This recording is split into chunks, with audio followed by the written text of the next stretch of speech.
Yay. Okay. We All are right. live. Awesome. Well, welcome everybody, our She's Velvet Steel ladies. I'm back from winter in New York and ready to join all you guys. I'm super excited. Today we've got not just me, Jamie, and Jen, but we had to add another.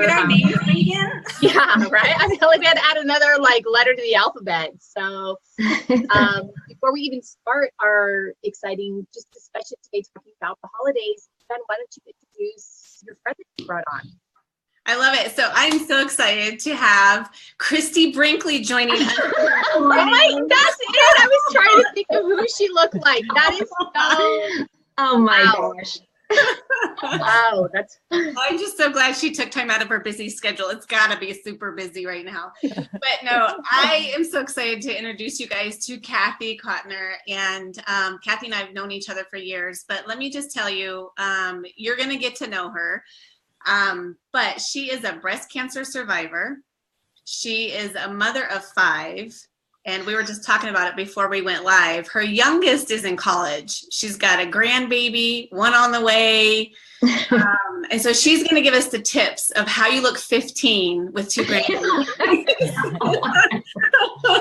No, but really, as beautiful as Kathy is on the outside, she's got a serious passion for Jesus and just the gospel and women's Bible studies and marriage when she talks about really getting through the hard times in marriage. Kathy, how long have you and Dave been married? It'll be 25 years in May. 25 years. Yeah. So she's a huge advocate for leadership and marriage and women in ministry and all that. So we're so excited for you to join us. Thanks for having me. So fun to be here. Yes. So we got a fun topic today, huh, Reagan? We do. Well, I mean, let's jump right in. As you can see, I'm totally prepped for the holidays. So the kids, I'm going to wear a Santa hat every morning. I take them to school to try to remember what the reason for the season is. If I haven't told anybody, I'm a pastor's kid that grew up not being allowed to believe in Santa. Thanks, Mom and Dad. They love it. So, I mean, I think that even brings us to one of the topics is, do you even tell your kids about Santa? I mean, Kathy, now you've walked through this, obviously, I'm assuming your boys or kids don't still believe, but now, I mean, do you let Santa? What was that, Reagan? Did you let your kids, was Santa a real character in your house or not really? He definitely was. And as I was growing up and then as I raised my kids, and I didn't become a believer till I was older. And so I have a little bit of a different way of what we did. But I totally think that that's awesome in the giving and that whole season. When I became a believer, my passion was to teach my kids about Jesus and about God. And I started collecting these little nativities. And so our decorations all over our house I have all these little nativities. So my kids grew up learning, we had Santa and we gave gifts to each other, but they totally knew what the season was about because of all the little nativities I had. And then we had a tradition of watching that nativity story movie, and we love watching movies together. And so we definitely put the focus on Jesus. So did you, if you weren't a believer at first, then was that kind of like a new introduction? Like how old were your kids then when you kind of introduced them to you come to know Jesus yourself and then you're thinking, okay, it's Christmas time, just kind of like our big Jesus holiday minus Easter, where we share with the Easter bunny too. But how did you bring that into them? Like how all of a sudden were they like, hey, guys, Santa has a buddy. guess who Santa brings presents to first? I don't know. Right. I don't know. I grew up in the church, but I wasn't a born again believer. Okay. I think I thought I was a believer, but I I wasn't truly a believer. Do you know what I'm saying? So Yeah. my kids went to church, but it wasn't until I started doing Bible study that I became a true born again believer. And then I started teaching my kids. And so they definitely learned from me.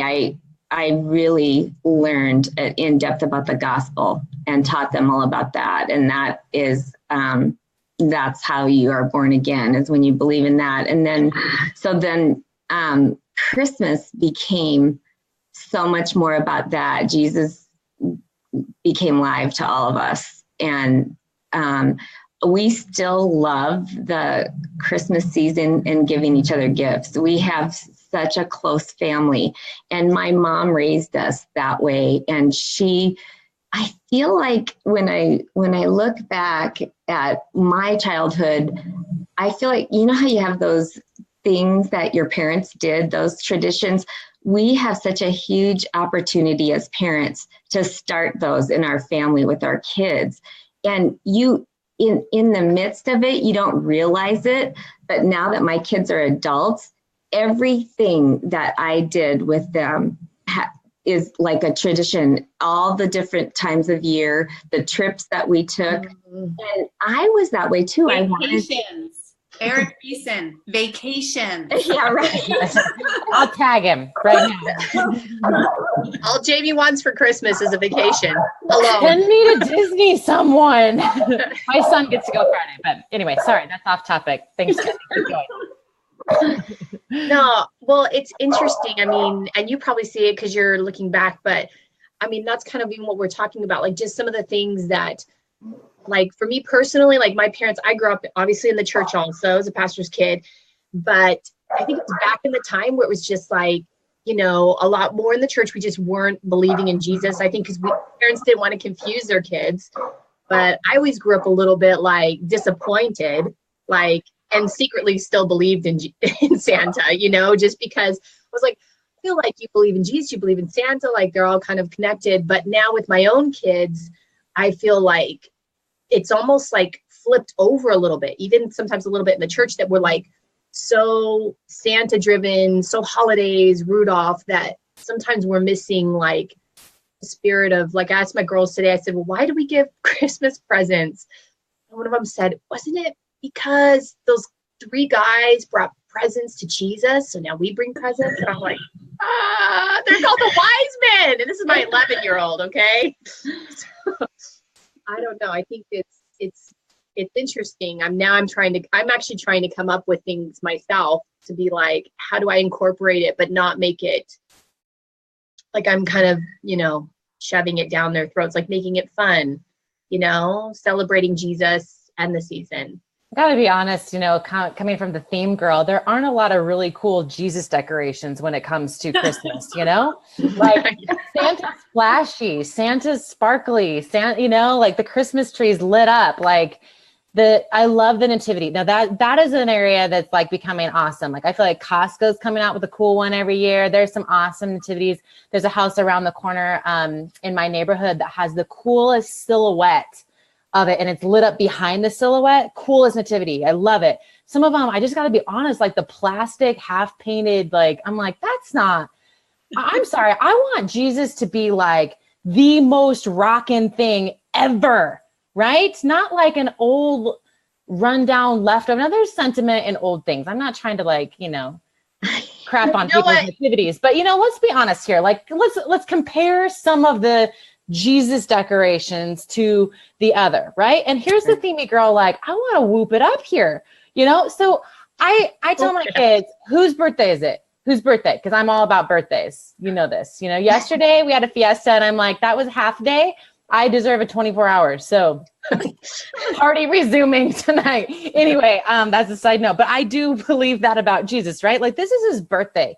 Okay. And I always tell him, I'm like, let me tell you a little something about Jesus. How cool is it that he is the ultimate giver of gifts? And on his birthday, God gave the ultimate gift to the entire world, and it's his day. That's like you taking all of your Christmas presents and you love them. You open them up and they're like your favorite thing in the world, and you go pass them out to all the kids on the street. And they're like, looking at me like, nah, you know, I'm like, yeah, now you know the heart of Jesus, that God gave the very most precious thing to him, right? And I said, and on your birthday, we all get to sit and watch you open your presents. And here Jesus is sitting around watching us open stuff, you know? So we talk about the heart of giving a lot. I can't say that it's sunk in completely. My 15-year-old, I mean, he gets it. And they love to give gifts to each other. That's something that we started too, was Eric and I started funding their own Christmas account to give to each other so that it wasn't focused on what they give to themselves. We give, and I shared this on the page, we write letters and we give our dreams and our desires and our hopes to Jesus in a letter. We put those in gift boxes under the tree. So there's ways that I'm trying to shape their mind. Noah, who's 7, said, so does Santa believe in Jesus? I'm like, honey, there would be no Santa if there wasn't Jesus. You know, like Santa can only spend his entire life making stuff to give away for free. He doesn't get paid to do his job. You know, I'm like, Santa would only exist if he, you know, knew the love of Jesus, you know? So that's what I tell my kids. Whatever, I make up my own stuff. But the reality is like, I love the idea of focusing on what God gave the world in this season, you know, that the ultimate gift. So I would love to not have gifts, to be honest. I would love to not buy them. I would love to wipe all that away. Right now, I feel like it would not be received super well. Kind of Grinch-ish. Yeah. Like your Santa Claus on one end, like the happy Santa, and then you're like, man, I like no gifts. So right. Yeah. Jen, I saw you guys like do the skiing thing. We hate, well, that's a bad word. Rewind. Didn't say hate. We don't like winter. So like, I don't want to go anywhere except for Disneyland. So maybe that someday, but whatever. So that's how we do the Santa Jesus thing in our house. Still working on the little ones. I said, so what's Christmas all about? Presents, says Liam. I'm like, all right, well, still got some work to do. He's 3. I'm going to give him another year. Wrong. No presents for you. Well, that's what I'm going to start to say. I feel like, you know, what I just felt like God even saying to you while you were talking was a live nativity scene with all your boys outside of your house, Christmas time. Like, Noah would rock the Mary. Yeah. No. I mean, if only we lived closer, we would join you guys for that. But that, yeah, why not? I'm curious what our viewers, I'm curious. Yeah. I was going to say Jesus or no Jesus. Forgive me. Wrong. No present for you. Santa or no Santa? I have to say, I remember being 7 and our family took a trip in the winter to Tahoe because we vacationed there with my mom's siblings frequently. And I remember there was snow everywhere. And I remember looking out of the cabin window and looking up in the sky, and I saw Santa. I saw him with his sleigh. I saw it all. And I totally believe you, Jen. I totally believe you. Thank you. But it is a weird, I know for us, and we'll get into, there's so much we can unpack with this topic, and we will in the next 4 or 5 weeks. But I know for us as newlyweds coming up, we left all of our family, came up here and to Montana and had no kids, nowhere to go. So we went from like me going to 2 houses on Christmas Day with our split family and it was all about the presents. And I vividly remember as a kid opening all my presents and being like, all right. Right. Wah, wah. Yeah, like it was almost like the build up to Christmas was more exciting than the actual getting the gifts, which is so sad. But then as college kids, Andy and I just remember our first Christmas was like, we have no money. We're just gonna sit around and look at the tree, and I love you too, and my present to you is my love, and so I realized that Christmas is about family and a little bit of chaos and a little bit of like, you know, just it's so much more fun the more. Maybe that's why we had 5 kids, because of Christmas. I don't know. You were 4, and that was all you had to do. Like, we just got each other. I know what your present was on Christmas, Jen. Clearly. Merry Christmas. Yeah, he probably wishes he got that for Christmas now. Eric loves that you're such a good friend to me because of all of your encouragement.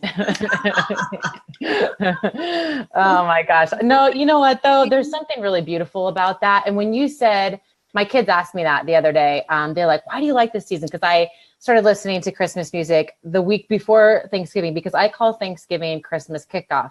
I mean, it's really the heart of gratitude, right? This is how we should be all year, but I love, to me, and this is how our church does it too, is really this end of the year season is a kickoff into an even better 2018. So that's kind of how I see it, is we're wrapping up this year, but really it's a ramp up to the year ahead. Mm-hmm. Full of gratitude, full of anticipation. And I told them, they said, so is Christmas your favorite holiday? I said, no, it's from my anniversary, which is the 18th of November, all the way through January 1st. That's my favorite holiday. I said, it's like that entire season. And actually Christmas Day is kind of my husband was retail management for 10 years. And so Christmas and Christmas Eve, and now he's pastoring a church. So we will be, which is awesome. We can be at church a lot, but it'll be a lot of separation, everybody doing their own thing. So for Jesus, but I don't want to say everybody doing their own thing, but you know what I'm saying? Like there's a lot of appointments and time set.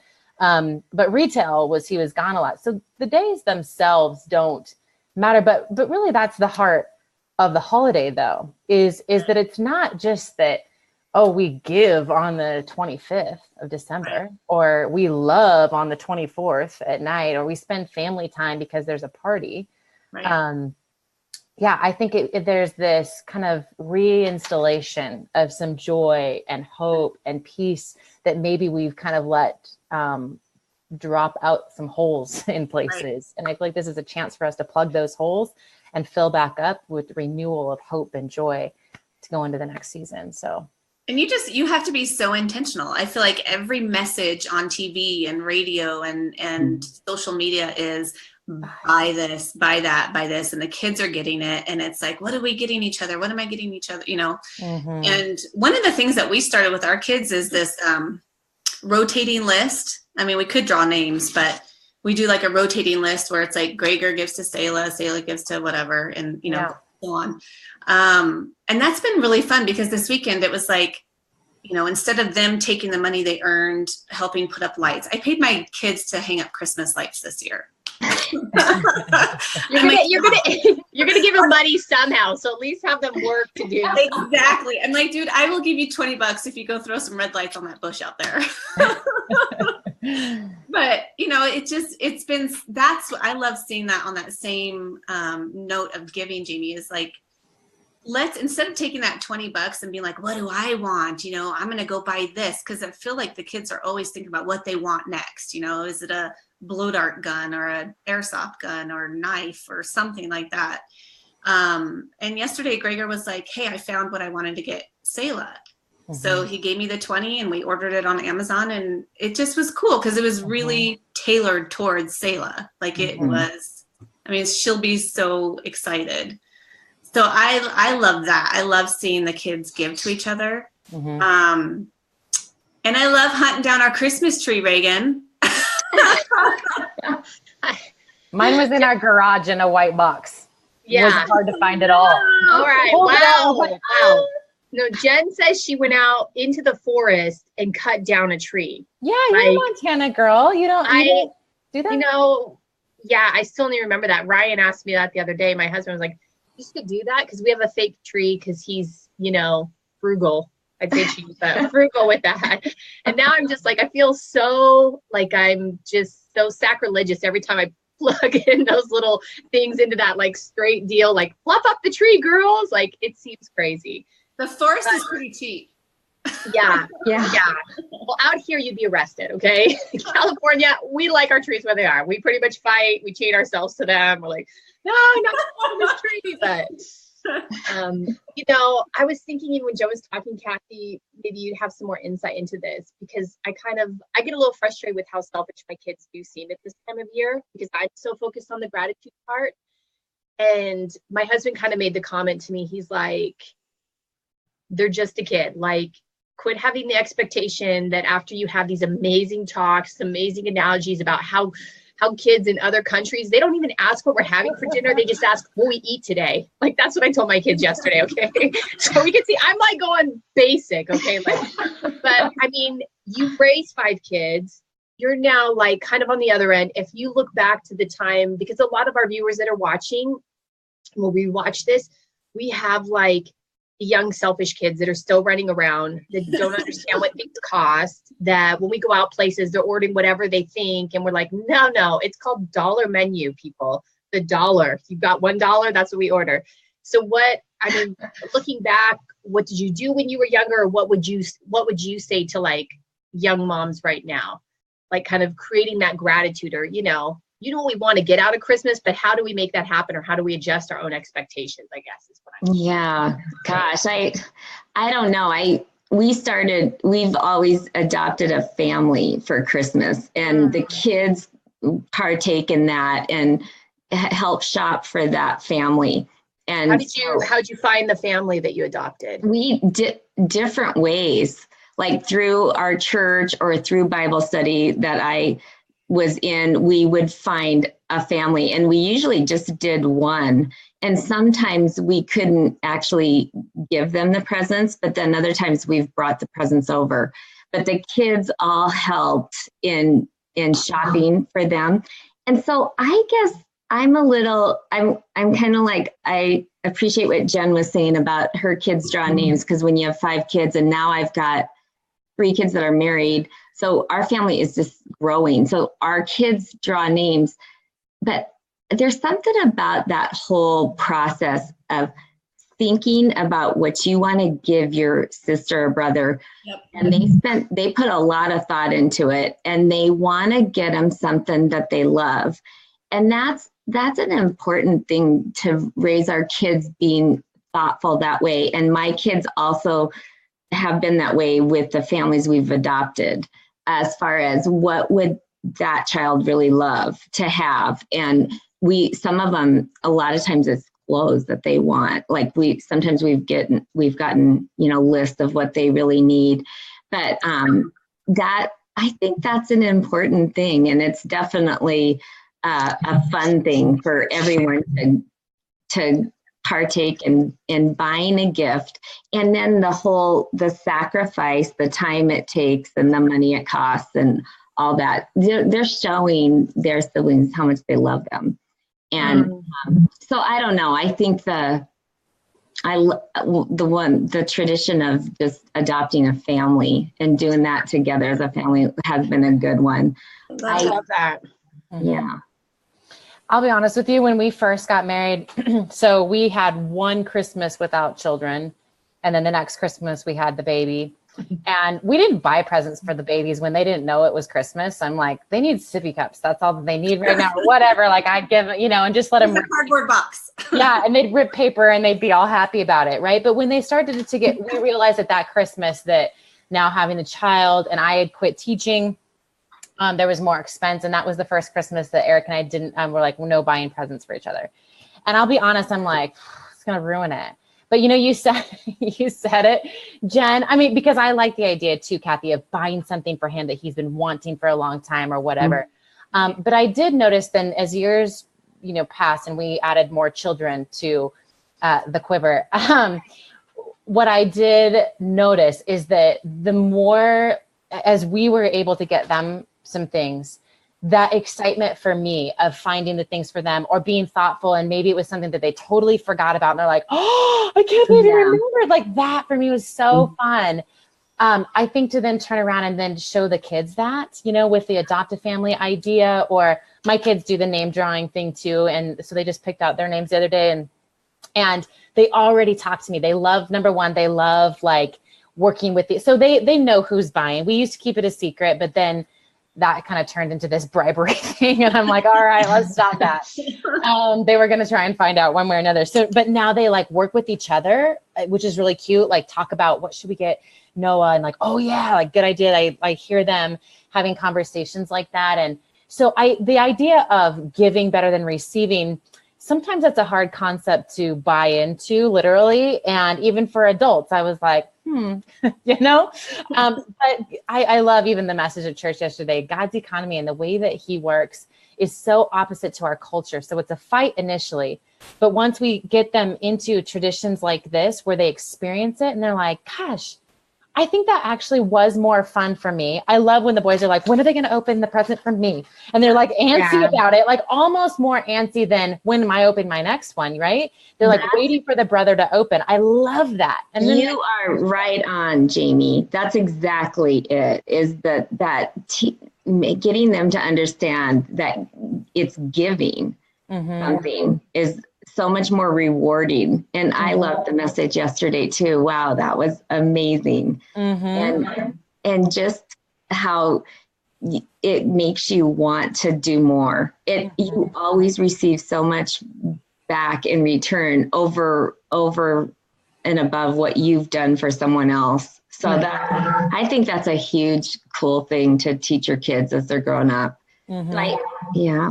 And then the other thing that we started doing is, now that my kids, some of them have moved away, we are such a close family. And my mom kind of fostered that in our family. And then you just do what your mom did, you know? So my kids are seriously like best friends. And I was telling Jen that we have a blended family.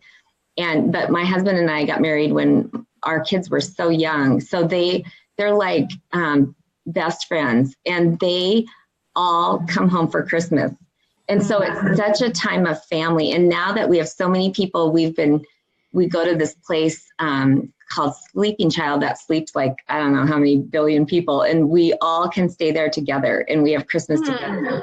And so it's Christmas is so much about being together with everyone. And so how did you get them to come to your house and not their wife's house? Well, you know, like the in-laws. I've got all boys, Kathy. Yeah. Help me out. You do? Yes. One thing, and I don't know if you guys will like this. I didn't know if I was going to share this, but my mom always was big into stockings. We have these like hand knitted stockings from my aunt with our names on them and everything. And so every child that was added, they have a stocking and stuff. And so it's not the stuff. The stuff is so stupid that I put in the stockings. It's like candy and just little, tiny things that I think they would like, but it's not like expensive stuff. But we've just said, if you come home, you have a stocking. I mean, it's over the fireplace. We've never had a Christmas not here. And so, but I'm not going to mail stockings, so you have to be home. Our kids, they want to be here for the stockings. I mean, that's what they say, but they want it. We have such a big family that has so much fun together that they want to be here and be together. I told my boys they needed to marry orphans. Yeah, because you don't want to. It's quite simple. I'll pick them out for you. Maybe adopt them this year and start finding them early. Yes, that's a great idea. So what? Let's give a present to that little girl. There's a dowry. There's a dowry included in that. It's so funny. I posted a little bit about it with our skiing and stuff, but there was one year that I just saw this heart of consumerism like sneaking up in my kids. And, Selah would hold the American Girl doll magazine and be picking out everything she wanted. And they would go, oh, can I get on Amazon and pick out my present? And I think we talked about that before, like stealing the blessing of giving, where they're like, I want this present, and when is it going to come on the front porch, and can I open it now? It's like, ugh, that kind of steals the whole giving thing. But I saw this like spirit of gluttony and coveting, probably not gluttony. I guess it was a spirit of coveting and consumerism just sneak up in the kids. And we kind of huddled with my parents. We're like, all right, what if you guys don't buy any presents for the kids for their birthdays this year, and we just put money away in a travel fund, and then on Christmas we're literally, it was kind of scary, but it sounds stupid, but we're literally not exchanging presents. We'll do stockings, and then my parents put all their funds aside that they would have spent. We put our funds aside and we went and rented a cabin up at Big Sky. We did it to Big Sky and Big Mountain.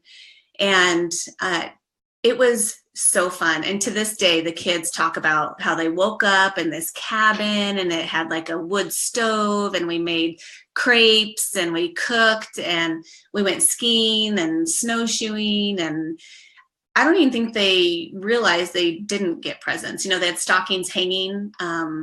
But, you know, like you said, Kathy, they're full of stupid stuff, you know, toothbrushes and toothpaste and oranges. And so that, I think that experience is so fun, and it kind of gets their minds off of like, what do I get? What do I get? Right. Yeah. Well, so I don't know if you guys read the Christmas Devo that went out, but it kind of was down the same lines as what the conversation has gone today about giving and kind of the perspective with children, with siblings. But as the next few weeks unfold, we have another awesome special guest coming on next week. And so of course, giving and some of these things, the family dynamic is what we were hitting on, you know, this week, and the core values of family that we want all year round. But how can we really shift it and keep it focused here on these things? But as we go into the next few weeks too, we're going to even take it a little bit deeper, and that renewal, that reinstallation of hope and wonder and joy and all of those things we'll be hearing from our special friend we'll be introducing this week. So that we can really take it into the heart a little bit, and all those things, you know, vying for our attention and our heart and our energy, that we'll be able to kind of chop off its magnetic pull that it tends to have.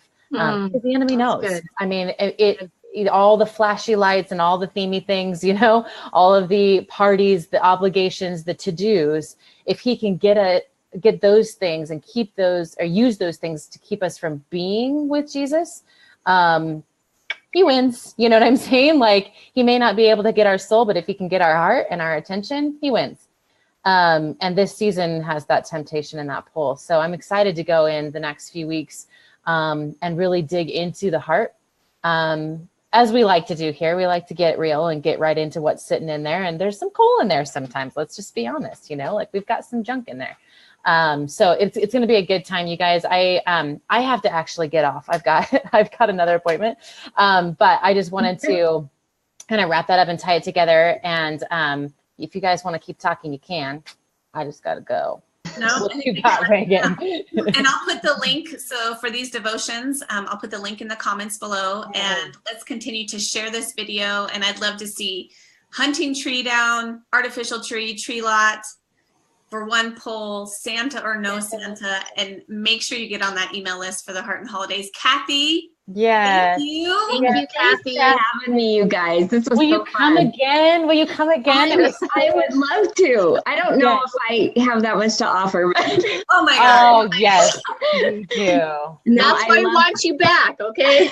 I love hearing all your thoughts. It was great. Thank you for having me. Yeah. All right, you guys. Thanks for wearing a Santa hat, Reagan. All right. Hashtag I still believe. Let's remember that. All right, you guys. Bye. Bye. Bye.